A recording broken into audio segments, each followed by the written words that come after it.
Today we are covering sections 16, 17, and 18, which is the last module before exam 2. So we're finishing up unit 2 today, which is pretty exciting. Well, for me, I don't know if it's exciting for you. So this week, again, 3 sections. We just have a quiz and a discussion board. So kind of a light week.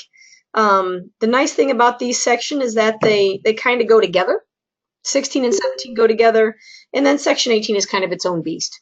So, but it's not difficult. I think that you'll find that it's pretty easy to navigate through. So we're going to jump right in. Section 16 is all about probability. So we're going to get into the basics of probability and then how to find some probability. So it's very possible that you guys already have a little bit of knowledge about probability just because it's something that people talk about a lot. If you listen to the weather forecast, that's all probability, that kind of thing. So by definition, probability is the chance that something is going to happen, right? 10% chance of rain, it's pretty unlikely. 95% chance of rain, very, very likely. So probability can be written as a fraction, decimal, or a percent. We are going to work primarily from probability tables, meaning that we will pretty much always start as a fraction and then move to a decimal or a percent depending on what the problem asks for. So we have 3 rules of probability. I don't even know if I would call them rules. They're just what probability is about. So the first thing is that probability must be between 0 and 1, and that's inclusive. So a probability of 0, do any of you know what a probability of 0 means?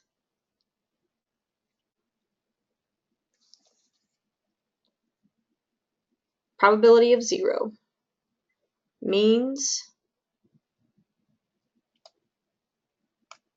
it's never going to happen, right?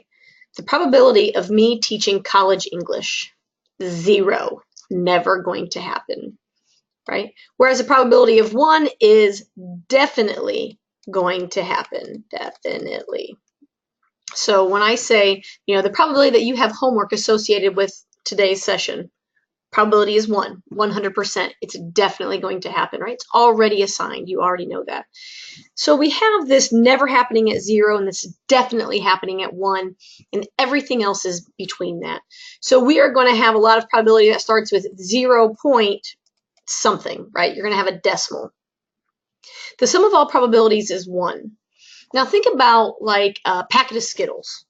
If we would say, there are 8 Skittles in a package, and 3 of them are green, and 2 of them are purple, and 1 of them is orange, and 2 of them are yellow.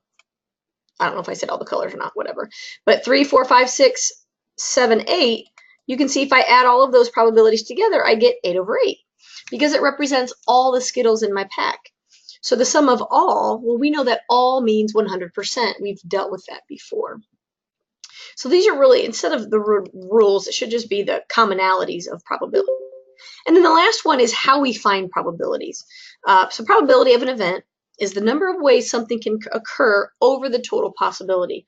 So I like to say what we want to have happen, what do we want over the total? That's kind of Becky's shortcut for probability. Because when you read these problems, you really need to identify what do you want. That's what goes on top. And then out of everybody that you're looking at, that's what goes on the bottom. So that's kind of your basic pieces of probability. So, all right, so let's go ahead and get into some problems. So the first one, we're just going to do a basic problem, then we'll get to our probability tables. So we're going to roll a 6-sided die. What is the probability of rolling a number greater than 1? Okay, so if we think about this, we're going to do our fraction in words first. What do we want in this problem? What kind of number do we want to roll?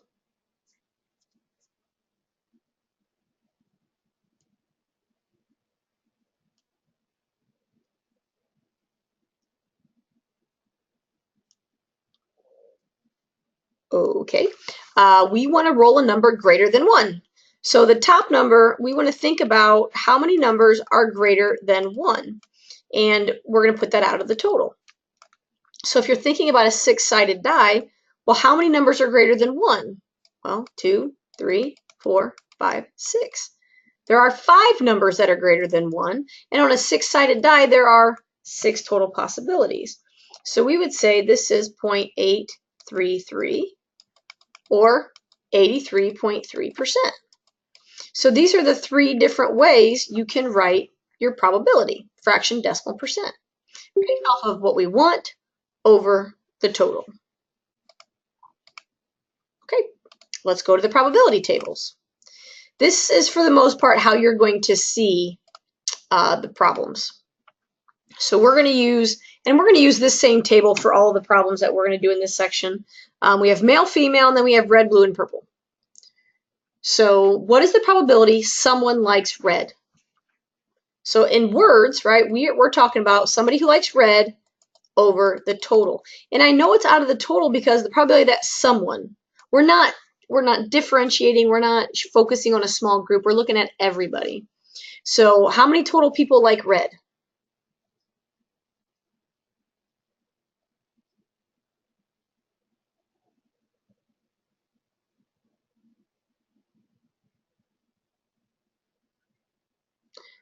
$18, thank you. So yeah, you just look at the red column, the total is 18. So our numerator is going to be 18, and then out of the total, which is 80.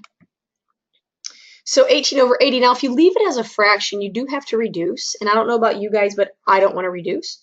So I would just change that to a decimal and say the probability is 0.225. So there's a 22.5% chance that somebody likes red because it's 18 out of 80. And that's the general idea of probability. Now we are going to get into a few other ones. Okay, so that was red. You guys try this one.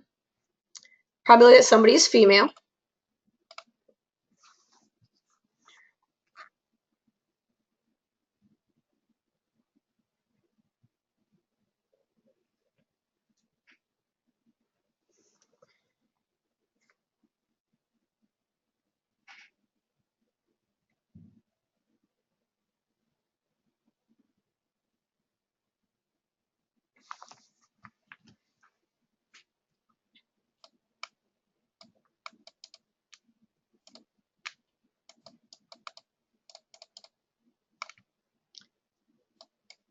So we're looking at female over total. What's your fraction look like for this one?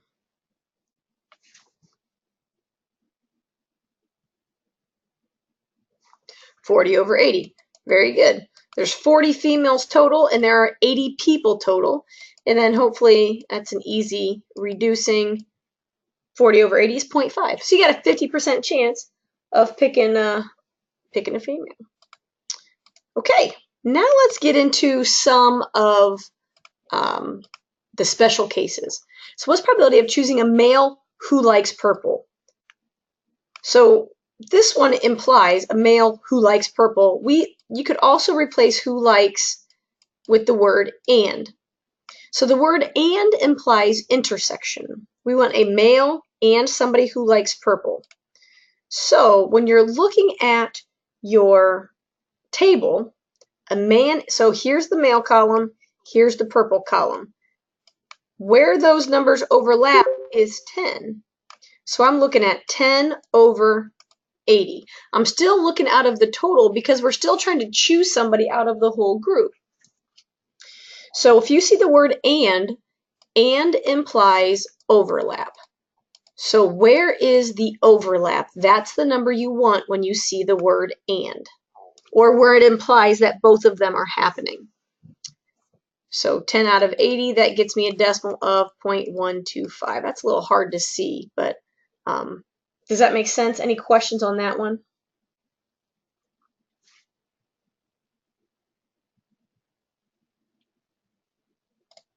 All right, you guys are pretty quiet today, but that's not always bad. All right, so the next word that we're going to deal with is the word or. I lost my pen. There it is. Or. So the probability of choosing a female or someone who likes red, and I'm going to show you both ways to do this. The easy way to do this one is to say, okay, I need all the females. These 3 numbers indicate females, or somebody who likes red. This number likes red. So these that are circled these 4 here are the people who like red or are female. So I would add those together, 12 plus 6 plus 26 plus 8, and that gives me what? 20, 40, 52. So that gives me 52 over 80, which is 0.65. Now that works really, really great if you have a probability table. If you don't have a table, you have to use the mathematical pieces of this, right?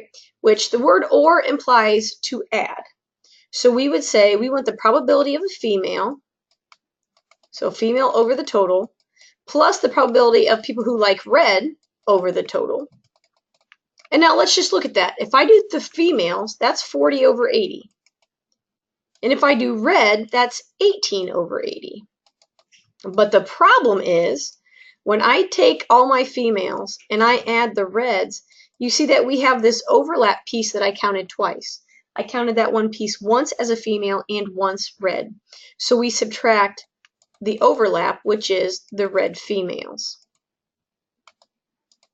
So this is just a second way to do that one we just did. The overlap red females is 6. So if I subtract 6 over 80, I'm still left with 52 over 80, which again is 0.65. So mathematically, these two ways are equivalent. If you have a table, this pink way is probably easier. But if you are not given a table, if you're just given general information, then you might need to use the green version. So I like to throw both of those out there so that at least you've seen them, you're familiar, you have somewhere you can go, right? The 10-minute mark of this video has the OR problem in case you need to come back and check it out. Okay, so far we've done basic probability and is the intersection overlap, or means to add everything together, subtract the overlap. And then the last one that we get to is called conditional probability. So there is a keyword, and the keywords that we're looking for is either given, you have options, the word given or the word if. If you see either of these two things, it means we are now focusing on a subset. We don't want to deal with everybody. We want to deal with a smaller group.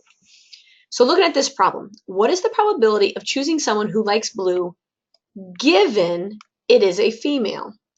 So when it says given it's a female, that means we only care about the females. So females become my denominator because that's all we're looking at. We only care about the female group, but we do want them to like blue. So because we're focused on the female group, this row here is all we're dealing with.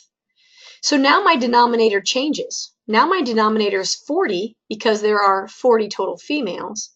And out of all that group, 26 of them like blue. So similar to last problem, I end up with 0.65, 65 hundredths, or 65% would be the probability that if it's a female, the person will actually like blue. Okay, but this is called a conditional probability, and these are the words. If you see the word given or the word if, whatever follows that word is your new denominator. And that's the key that you need to remember when you're doing this problem. Okay. All right, so that's kind of a basic run through of section 16. Do any of you have any questions about section 16?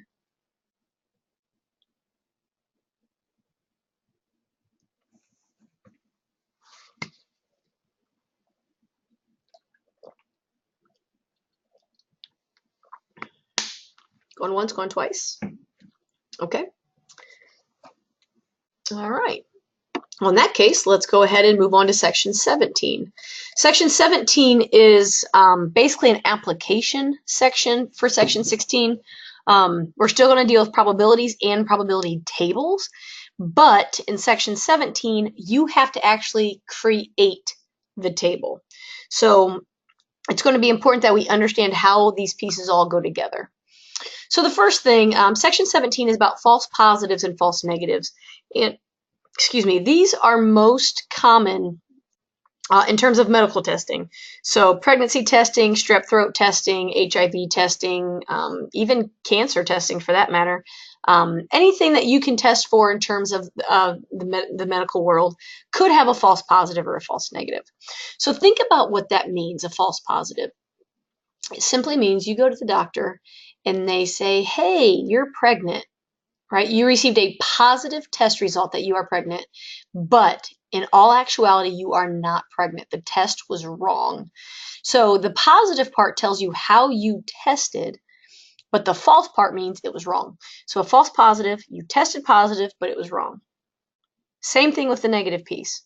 If you test negative, right, you feel bad, you go in, they do a strep test, and they say, nope, you're good, no strep throat for you, but you really do have strep throat, that's a false negative.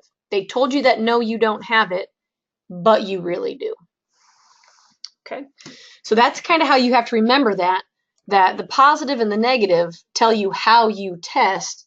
The false part just means it was wrong. Okay. All right, so let's get into this, and you're going to need this test, or this, this table in order to answer questions on the next couple of pages. So I hope that you have paper that you can like write this down in front of you, because that'll make it easier. All right, so 3% of people are allergic to snakes. A test with 92% accuracy can be used to test for this allergy. Use a sample of 50,000 to create a table and then answer some questions. Now, before we get started on this, in web work, you are going to have, a series of questions, and for every one of them, they're just going to ask you the question. But in order to answer it, you're going to need to create this probability table. And some of them are pretty straightforward. Some of them are a little tricky, right? Your homework is supposed to stretch you and make you think. And if you get to a problem where you are just, the answer is not coming up right and you don't know why, the easiest way for me to help you in section 17 is for you to take a picture of your table. So, if it's number 7, take a picture of the probability table and email it to me and say, hey, I'm having trouble with with number 7. And then I can look at the problem in web work and look at your table and kind of be able to figure out where you went wrong. Most of the time that works really, really well. Without your table, I just can't give you very good help. So just something to kind of keep in mind as you're working through section 17 homework. So, all right. So when you're creating these tables, you always, always, always want to start with the total column. This is the column that you have to fill out first. And they'll usually tell you, this one we're going to start with 50,000 snakes. Excuse me, 50,000 people. We're talking about being allergic to snakes. And that number really is meaningless. It doesn't matter the total that you start with, because everything else is dealing with percentiles. So even if we did the same problem with 10,000, we would get the same answer to our questions later in terms of probability. So, okay, so we have 50,000 people. How do we figure out how many have the allergy and how many don't have the allergy? Any idea on that?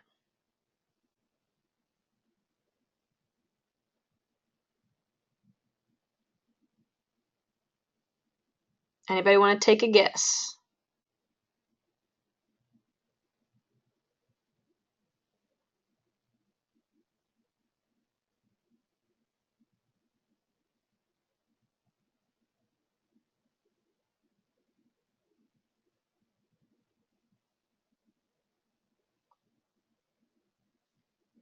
$1,500 is correct. Stacy, can you explain how you got that?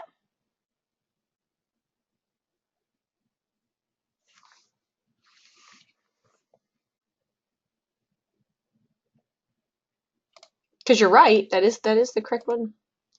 Yeah, very good. 3% of people, right? Of means to multiply, are allergic to snakes. So 3% is 0.03. So if I have 50,000 people, 3% times 50,000 gives me the 1,500 who would have the snake allergy. Then, how do we figure out how many don't have the allergy? If we have 50,000 people and 1,500 have it, how many don't have it?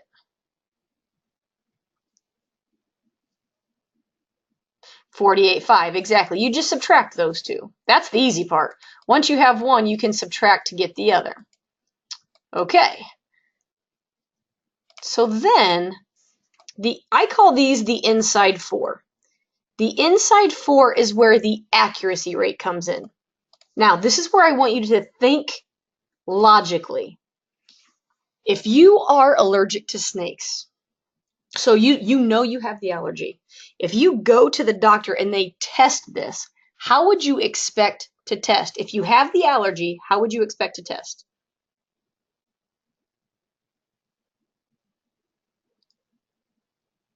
Positive. So if you have it, you expect to test positive. So the accuracy rate will belong here. I'm going to get more to that in just a second. If you don't have the allergy, you would expect to test negative. So those two positions have the accuracy rate. So this is how that works.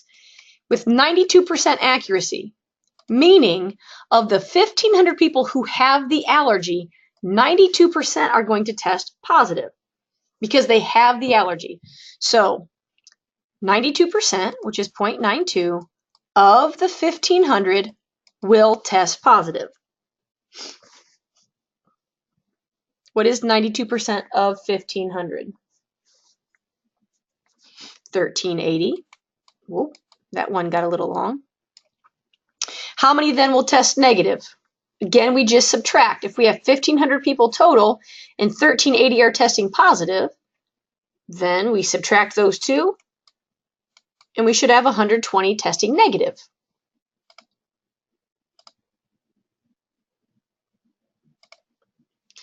Then we go to the not allergies. We know if you do not have the allergy, you should test negative. So again, the accuracy rate, 92% of the 48,500, because that's what should happen. Of the 48,500 people who don't have the allergy, 92% of them will test negative. So I multiply those.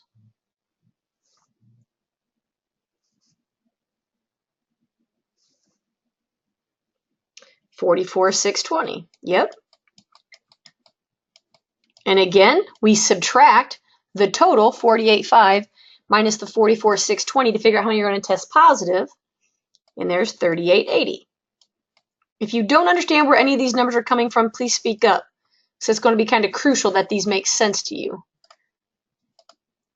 And then hopefully you can identify by looking what our last step is for this table. We simply add vertically, right? How many total positive tests do we have? Yep, exactly, Trish, exactly.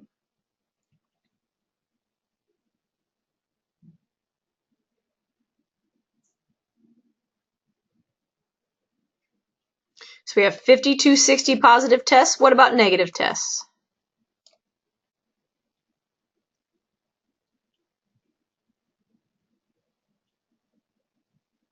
Good. 44,740. I would recommend taking the 13 seconds it will take and add those two black numbers together to see if they get the blue number, because you want your horizontal totals to also equal 50,000. And if you had made a mistake somewhere in that inside 4, it will show up in the overall totals. Okay, so this is our first step in the problem, is just creating our probability table based off the information they give us. And this is a very straightforward example. And so some of them in your homework are straightforward, just like this. And then some are going to be a little more intricate. So really just focus on the words. What are they talking about? Okay. Any questions so far?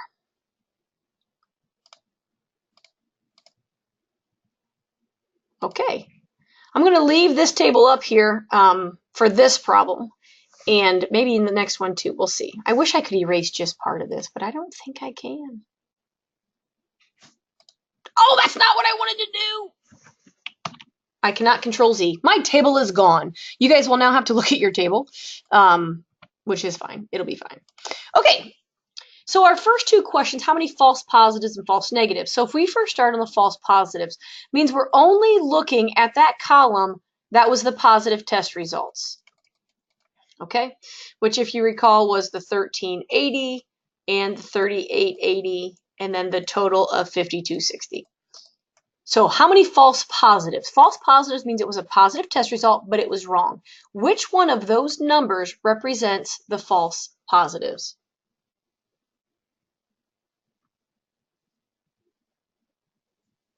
$3,880, exactly, because those are the not allergics, but they tested positive. So 3,880 is how many false positives there are. What about false negatives? So that's this column, the negative column, which was 120, 44, 620, 44, 7, 40. 120. Exactly. Because if you test negative, you shouldn't have it. But 120 people actually do. So they tested negative, but it was wrong. Okay? So it's important to be able to recognize where your false positive and your false negatives are. And it makes sense that you know, they're not the two accuracy spots. Remember on that first page I put an A here. That's kind of an A. And I put an A in this box. The accuracy rate is what's supposed to happen. The other positions are the false positive, false negatives. Okay, let's go to the next question.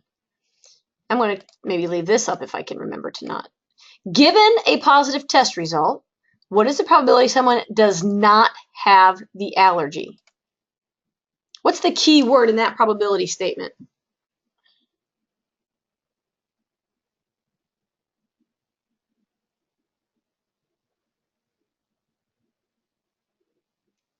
Given. Very good, Stacy. Okay. Given a positive test result. That means in our, we only care about the positive tests. And what do we want? We want the nots. So we are focusing on just my yellow information because those are the positive test results. What does my fraction look like for this problem?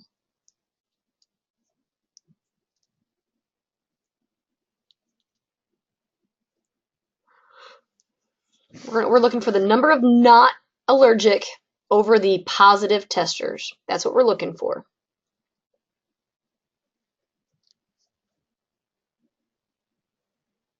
Focusing only on the positive test column.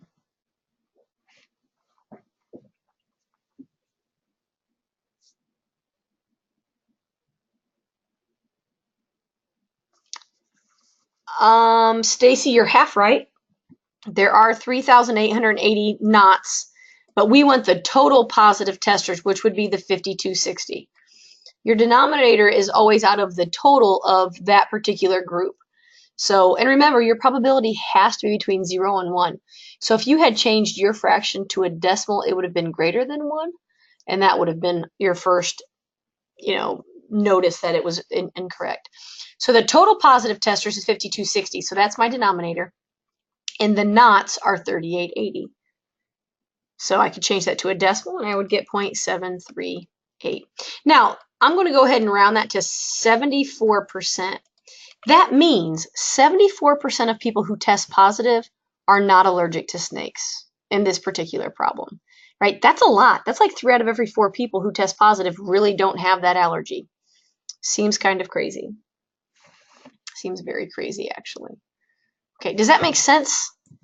Any questions from anybody? Stacy, do you understand why your fraction was incorrect? Since you're the only one who typed, talking to you. Yeah. Section 17 really focuses a lot on the conditional. Oh, distracted by kids. That'll do it every time. That'll do it. Okay, let's do one more problem here. Given a negative test result, what is probability somebody does have the allergy? So again, we have the word given, negative test. So our negative tests are on the bottom. So we only care about the negative tests, but we want the allergies. So the does have the allergies. So now you're focusing on just that negative column. So what is the total of that negative column?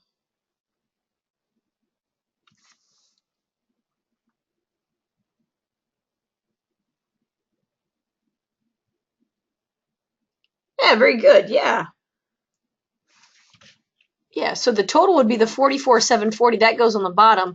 And then in that column, you just want how many do have it. And as Trisha put in there, there's 120. So your fraction for that one is 120 over 40. That's 740. That's my bad. And there's our fraction. So we could change that to a decimal and we'd get 0.003, which would be 0.3%. So if you test negative for being allergic to snakes, there's only a 0.3% chance that you actually are allergic.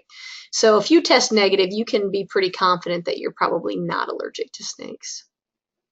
Yep. Sorry about that. Okay, that's section 17 in a nutshell. Does anybody have any questions about false positive, false negatives, creating a probability table, anything like that.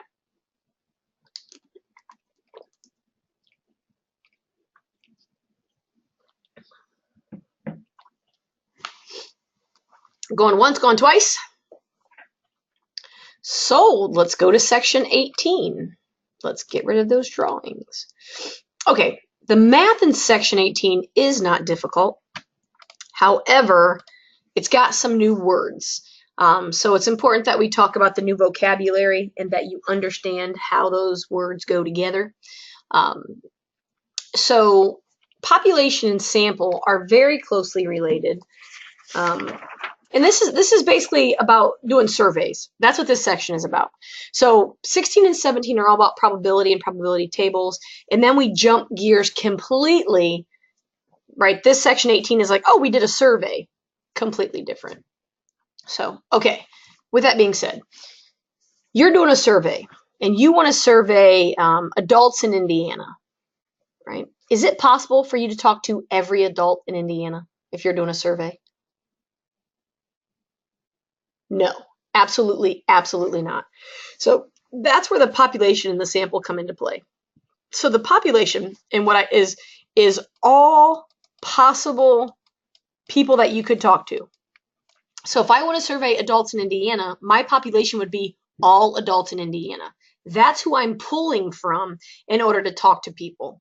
But we already said it's not possible. It is almost always impossible to survey the entire population. So that's where we enter the sample. So the sample is the number of people you actually talk to. So the number surveyed. So again, back to my made up example here.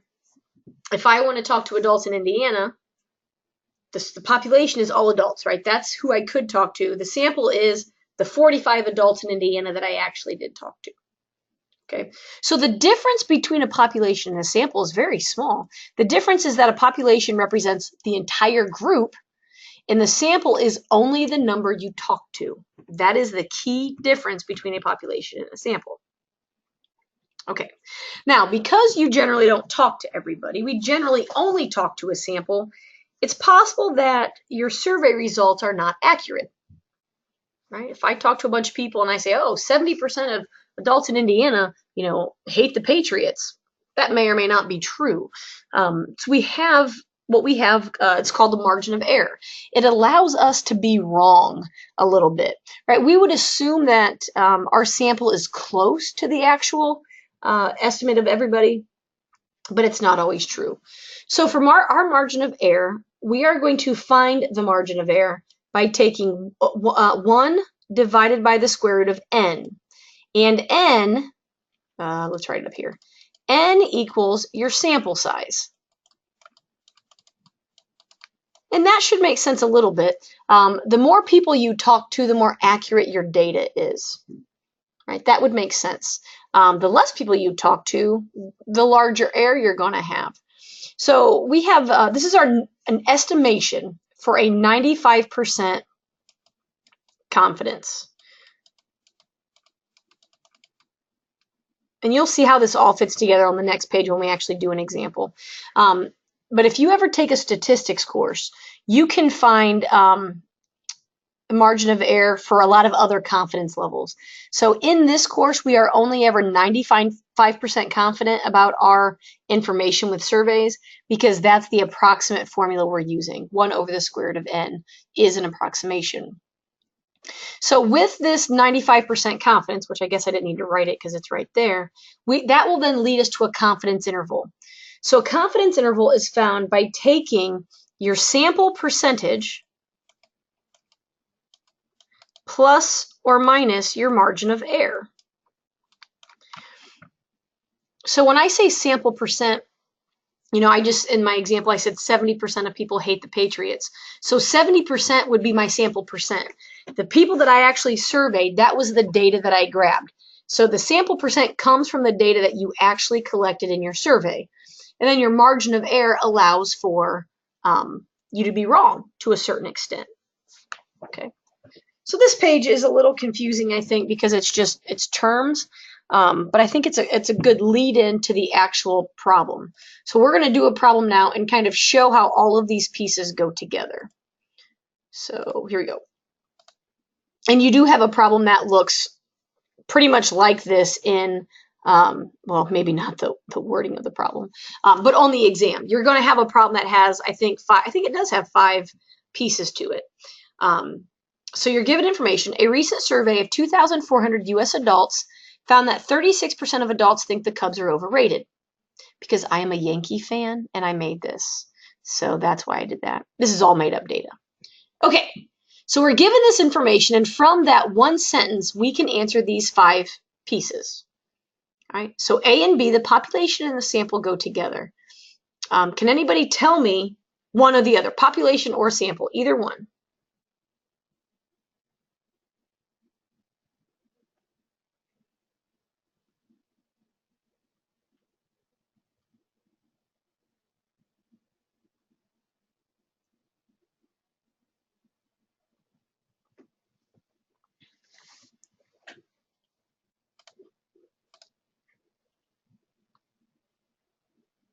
Nobody?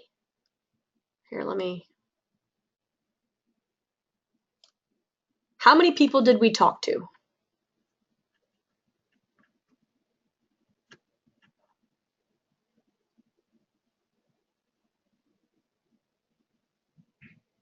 $2,400.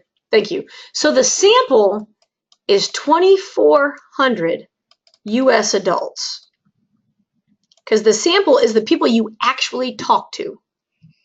Now, the population is basically the same thing, but instead of the number, we're going to use what word? Instead of a number, we use the word. It's got 3 letters in it.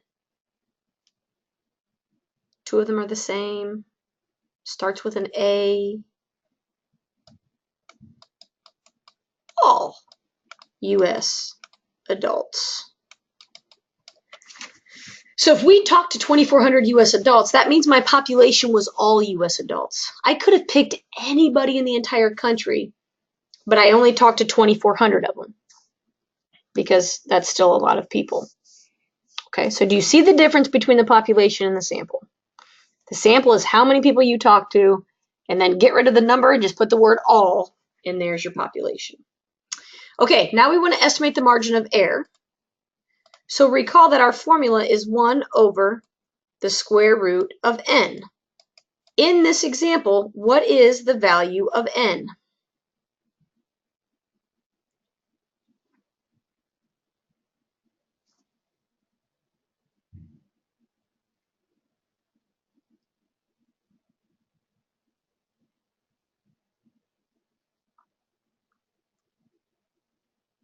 N is the sample size.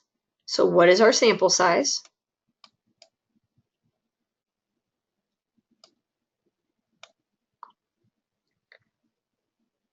$2,400. Thank you.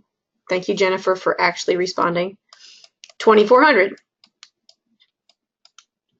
Now, our margin of error should almost always be written as a percent.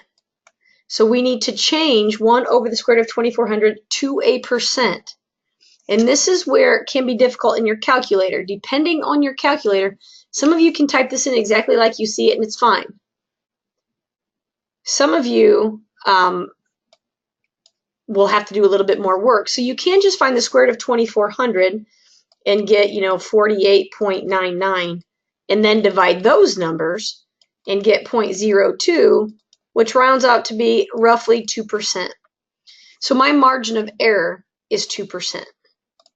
Plus, so I could be wrong. Think about all of the presidential elections or elections in general, that when they show you poll results and then in the corner they have plus or minus 3%. That's what it's about, because they didn't talk to everybody. They only talked to a select group. Okay, so to find our confidence interval, we use our sample estimate. Our sample estimate comes from the problem. So I have 36% plus or minus my margin of error, which is 2%. So what is the low end of my confidence interval? If I take 36 and I subtract 2, what do I get?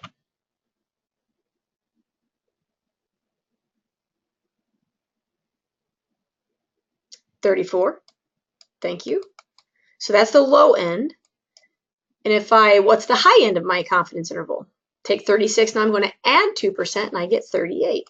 So my confidence interval is 34 to 38%. Then we're ready to put all of this into a sentence. And the sentence is, I'm going to use different colors because there's 4 pieces to these sentences. First of all, you have to talk about how confident you are. So we are 95% confident. And you may say, well, we're always 95% confident. Yeah, but most of the time in math, you're not always 95% confident. So you have to be able to differentiate between them. So we're 95% confident that between, now I'm going to my confidence interval, between 34% and 38% of who? Well, of US adults. So that goes back to my population. And then the last piece is, well, what are they doing? Well, those adults think the Cubs are overrated. So what this means, if you would go out and do another survey of US adults, you would expect that somewhere between 34 and 38% of the people that you talk to would agree that the Cubs are overrated. And you're 95% confident. So again, that leaves you with a little bit of wiggle room. All right. Questions about section 18. If you don't understand the terminology, these questions are very difficult to answer because you can't answer questions you don't understand. So part of that is just doing a couple examples, watching a few more videos, making sure that you understand what those words mean and how, why they matter. All right, if there are no more questions, next week is the exam. The live session on next Tuesday will be just questions. So if you don't have any questions for the exam, you don't have to come to the live session. But I'll be on from 12 to 1 for questions. Make sure you schedule your exam. There will be no more extensions for people who wait till Friday to schedule and then can't find a place to take it. So if you wait till Friday and you can't take the exam, you will receive a 0. So make sure you schedule your exam early. If you haven't scheduled it already, schedule it today, just so that it's done and out of the way and you don't have to worry about it. Remember to take the review quiz online because that is part of your grade. And that quiz was based off of the online exam. So the more times you take that review quiz, right, the highest score is kept, the better prepared you're going to be for the online exam. So it makes sense to actually, practice that because that's going to be the best indicator of how you're going to do on the exam. Okay, you will receive the formula sheet, page 245, 246. That will be given to you when you go in to take the exam. So all you need is a writing utensil and a calculator, and they will provide the rest. And then it's pretty much like exam 1 in terms of everything else. So does anybody have any questions about anything else right now? And I know project 1 was just due, I think, for you guys, but project 2 has already been passed out. So make sure you're getting started on that because in another, I don't know, week or 2, we're going to have project 3. So you want to kind of keep on top of things. All right, that's all I have. So if you don't have any questions, you're free to go. But make sure you know where to find me. So if you do have questions, let me know. All right. Thanks and have a good day.